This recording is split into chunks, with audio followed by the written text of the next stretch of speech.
తీసుకొస్తారు. ప్రభుత్వం వాటిని నెరవేర్చాలి. ఇక్కడ రాష్ట్ర ప్రభుత్వం, అక్కడ కేంద్ర ప్రభుత్వం కూడా. మరి ఈసారి పండగకి ఇప్పటికే మా వాళ్ళందరూ కూడా కొన్ని డిమాండ్లు కూడా తయారు చేసుకొని నాకు కూడా ఇవ్వడం జరిగింది. తగ్గలేదు.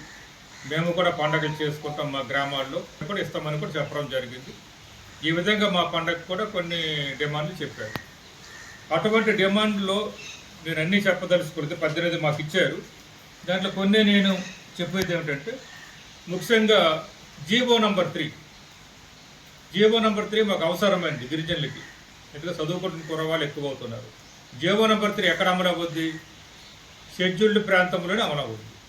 అంటే ఏ గిరిజన గ్రామాలు అయితే షెడ్యూల్డ్ గ్రామాల లిస్టులో ఉన్నావో అక్కడ అమలు అవ్వద్దు అన్న.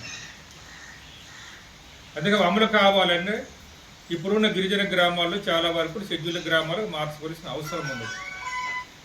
గతంలో మరి షెడ్యూల్డ్ గ్రామాల కోసం సాలూరు నియోజకవర్గంలోనే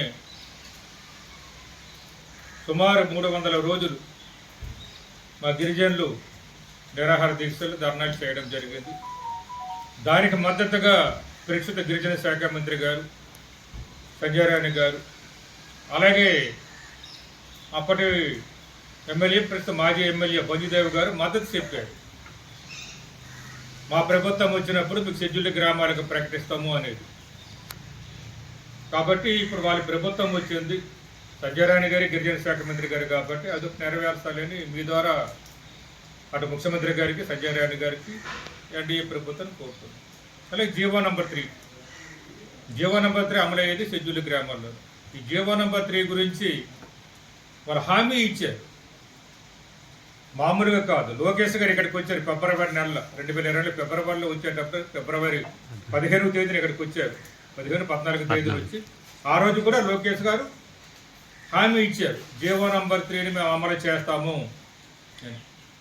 అంతేకాకుండా చంద్రబాబు నాయుడు గారు కూడా చాలా సందర్భంలో చెప్పారు. సంజయ్ రాణి గారు ఎన్నికల ముందు చెప్పారు, ఎన్నికల తర్వాత కూడా చెప్పారు. ముఖ్యమంత్రి చంద్రబాబు నాయుడు గారికి, గిరిజన శాఖ మంత్రి సంజయ్ రాణి గారికి ఈ చెప్పిన మేము విషయాలు డిమాండ్ చేస్తున్నాను అన్నమాట. జీవో నంబర్ 3కి మీరు హామీ ఇచ్చారు ఎన్నికల ముందు, ఎన్నికల్లోనూ, ఎన్నికల తర్వాత మీరు మేనిఫెస్టోలో పెట్టారు కాబట్టి దాన్ని తప్పకుండా అమలు చేయాలి. అలాగే షెడ్యూల్డ్ విలేజ్ గ్రూప్ సంబంధించి కూడా ఇక్కడ మాజీ ఎమ్మెల్యే బంజుదేవ్ గారు, అలాగే ప్రస్తుతం గిరిజన శాఖ మంత్రి గారు మద్దతు పలికారు. మా ప్రభుత్వం వస్తే షెడ్యూల్డ్ గ్రామాలు చేస్తామన్నారు. ఆ ఫైల్ కూడా రెడీగా మీ గిరిజన శాఖలు, మీ డైరెక్టరేట్లు రెడీగా ఉంది కాబట్టి డిమాండ్ చేయాలని నేను గిరిజన తరఫున కోరుతున్నాను. అలాగే బెంతువరియా, బోయ వాల్మీకి కూడా మేము మా ప్రభుత్వం వస్తే చేస్తామని ఇక్కడ అప్పుడు ఎమ్మెల్సీగా ఉన్న సంజయ్ రాణి గారు, ప్రస్తుతం గిరిజన శాఖ మంత్రి కూడా సంజయ్ రాణి చెప్పారు కాబట్టి అవి శాసనసభలో తీర్మానాలు చేయాలి, అప్పుడు తీర్మానాలు రద్దు చేయాలి అని నేను డిమాండ్ చేస్తాను గిరిజన తరపునే అనమాట. అలాగే గిరిజన యూనివర్సిటీని కూడా గిరిజన నియోజకవర్గం నుంచి మీరు డిమాండ్ చేస్తాను. ఇంకా అనేక సమస్యలు 18 డిమాండ్లు ఉన్నవి, నేను 4-5 చెప్తున్నాను కాబట్టి మరి పండగ బాగా చేయాలి. గిరిజన సంస్కృతి, గిరిజన సాంప్రదాయం, గిరిజన ఆచారాలు, గిరిజన కట్టు, గిరిజన బొట్టు, గిరిజన భాష ఇవన్నీ ప్రతిబింబించే విధంగా ఏర్పాటు చేయాలి. గతంలో మేము చేసాము, ఇక్కడ చేసి చూపించాము. వచ్చిన అతిథులకు ఏ విధంగా గౌరవించాము, అనేక సంస్కృతి కార్యక్రమాలు చేశాము. ఉదయం నుంచి రాత్రి 7 వరకు కూడా కార్యక్రమాలు చేశాము. భోజనాల విషయంలో అయితే, వసతి విషయంలో అయితే, గౌరవ విషయంలో అయితే బాగా చేశాము. రాష్ట్రంలో ఆ విధంగా గతంలో ఎప్పుడూ చేయలేదు. రాజశేఖర రెడ్డి గారు ఉండేటప్పుడు కూడా ఆ విధంగా చేయలేదు. టీడీపీలో కూడా ఒకసారి విశాఖపట్నంలో చేశారు 2015లో, కానీ ఆ విధంగా చేయలేదు. మేము అంగరంగ వైభవంగా అందరూ ఆకట్టుకునే విధంగా సాలూరులో చేశాం.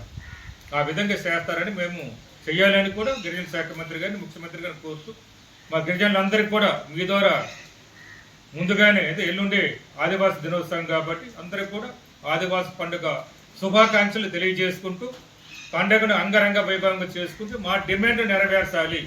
డిమాండ్ నెరవేర్చకపోతే గిరిజనులు దానికోసం మరి నడుము బిగించి ముందుకు సాగవలసిన అవసరం ఉంటుందని కూడా మీ ద్వారా తెలియజేసుకుంటూ సెలవు తీసుకుంటున్నాను.